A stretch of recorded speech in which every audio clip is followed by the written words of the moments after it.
Dear students, up to yesterday we have seen the Faraday's law of electromagnetic induction and the Lenz's law. Okay 6.4 और 6.5 हमने ख़त्म कर दिया था पिछले लेक्चर्स में. आज हमें देखना है मोशनल ईएमएफ. मोशनल ईएमएफ क्या है? This is very important topic. इसके ऊपर 2 क्वेश्चंस रहते हैं, 3 मार्क्स के, एक 5 मार्क्स का है. तो what is motional EMF? Motional EMF is the EMF induced in the coil or induced in the conductor moving in the magnetic field. Motional EMF किसे कहेंगे? It is the EMF induced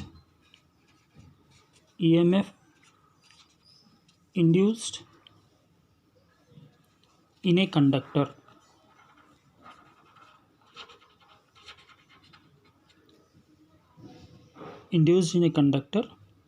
moving in a magnetic field.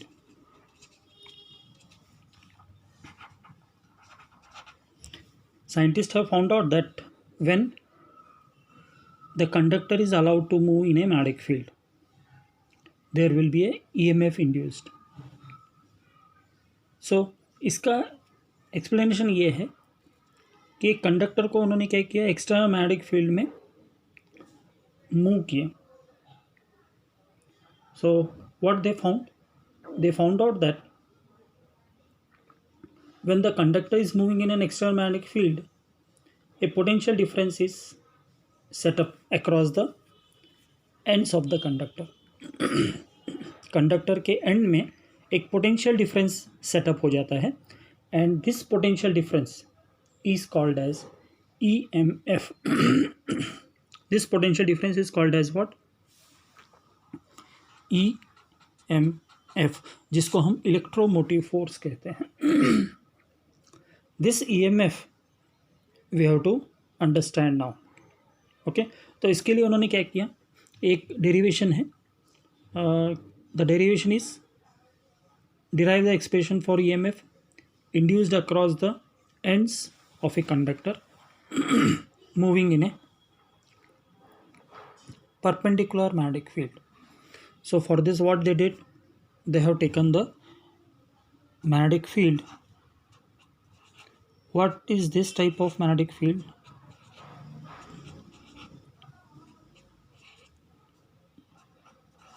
This is called as the inward magnetic field. इसको कौन सा magnetic field बोलेंगे? Cross sign है तो ये कौन सा मैग्नेटिक फील्ड आएगा? Inward magnetic field.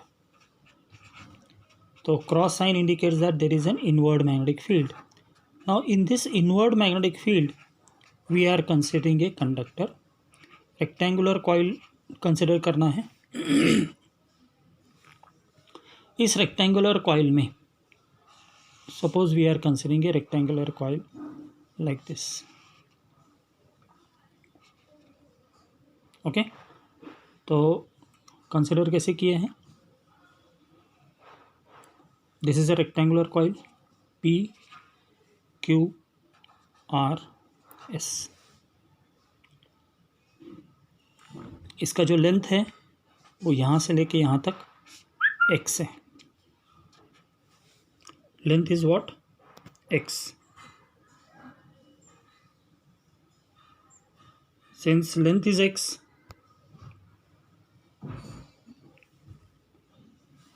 and PQRS is a rectangular coil,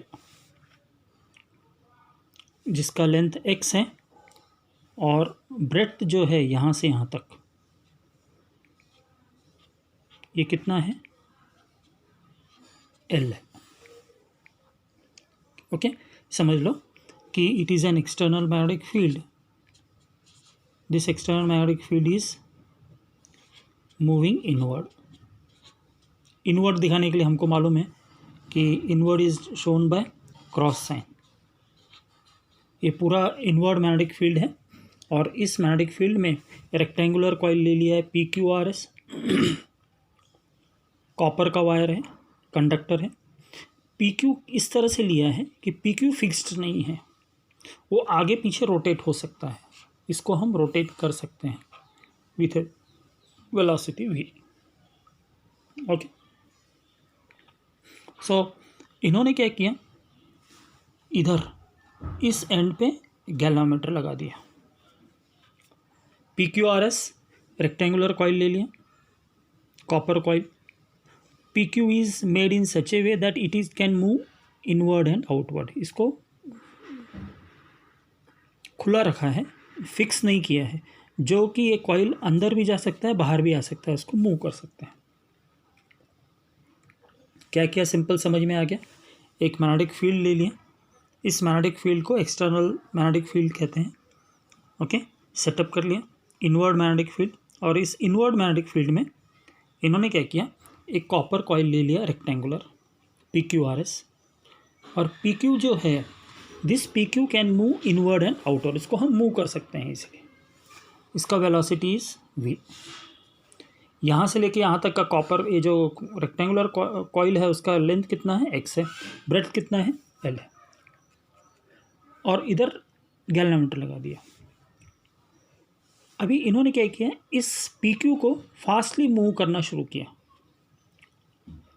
इधर कुछ भी करंट का कनेक्शन नहीं है, सिर्फ मैग्नेटिक फील्ड है, कॉपर वायर है। जब ये कॉइल को फास्टली मूव करते हैं, they observe that there is a deflection in the galvanometer. Deflection galvanometer में है, तो what it indicates? There is an EMF induced in the coil, and this EMF induced in the coil is deflecting the galvanometer. समझ में आ गया? तो जिस तरह से जितना फास्ट रोटेट कर रहे हैं उतना मैं गैल्वेनोमीटर का डिफ्लेक्शन ज़्यादा हो रहा था। अपोजिट डायरेक्शन में मूव करेंगे तो deflection will be in opposite direction. तो ये है EMF inducer. So this concept of inducing the EMF in a rectangular coil, इसको हमें पढ़ना है अभी। This is called as the motional EMF। Okay, so simple concept है। They have taken a external magnetic field, inward external magnetic field, and in this magnetic field they have kept the rectangular coil PQRS in such a way that PQ can be rotated in and out. When the PQ is rotated with a velocity v in and out, they saw that there is a deflection in the galvanometer. What it indicates? That it is inducing the EMF. It is inducing the current. So अभी इसका derivation करने निकालेंगे। So what is the induced EMF into this? So what is done? You have to draw this figure. You have to write, consider a conducting loop, rectangular conducting loop PQRS placed in a uniform magnetic field. Okay, PQ is free to move. B is the magnetic field. B किस क्या represent करता है, magnetic field represent करता है। L is the this height of the conductor, and X is the distance travelled by the conductor PQ. V is the uniform velocity. Okay, अब G क्या है, galvanometer. So already we know, now we have to find out the magnetic field. So there is a, when the conductor is moving left or right, there is a motion of the galvanometer. So why this motion is there? Because free charges in the conductor will start moving, and this produces the current.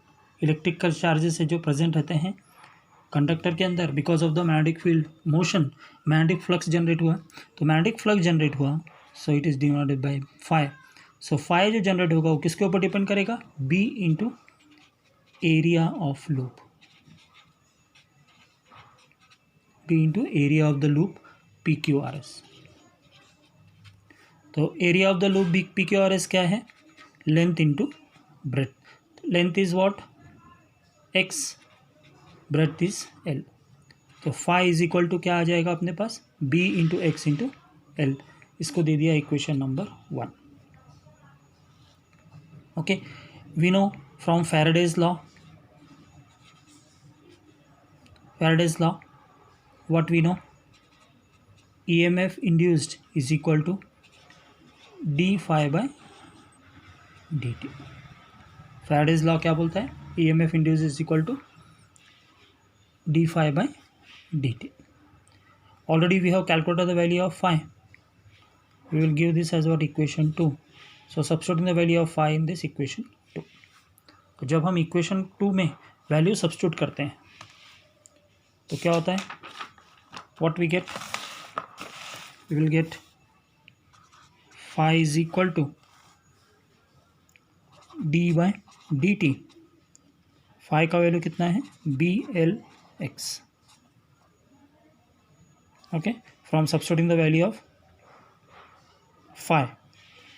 Now epsilon as it is b and L is a constant. We will take this as a constant. We will get dx by dt. What is dx by dt? Rate of change of displacement. We know velocity is equal to dx by dt.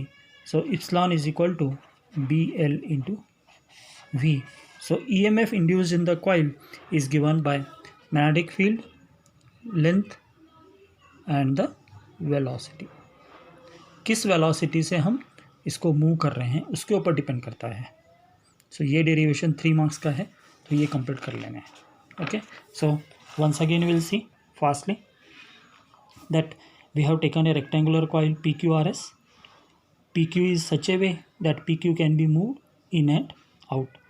Here this distance is x, this distance is L. G is the galvanometer. What it will show, when we move this PQ in and out, galvanometer will show the deflection. What it indicates, that EMF is induced in the coil. So EMF induced in the coil is given by phi is equal to B into area of the loop PQRS. What is the area of the loop? X into L. Bx into L. So Faraday's law, sigma is equal to d phi by dt. Substitute the value of phi. So we'll get BLX. BL क्या है, B magnetic field है, L length है, इसको constant रखेंगे, that is the constant. dx by dt is the velocity. So क्या हो गया, epsilon is equal to BLV. तो ये डेरिवेशन अभी कंप्लीट कर लेना है फर्स्ट वीडियो में.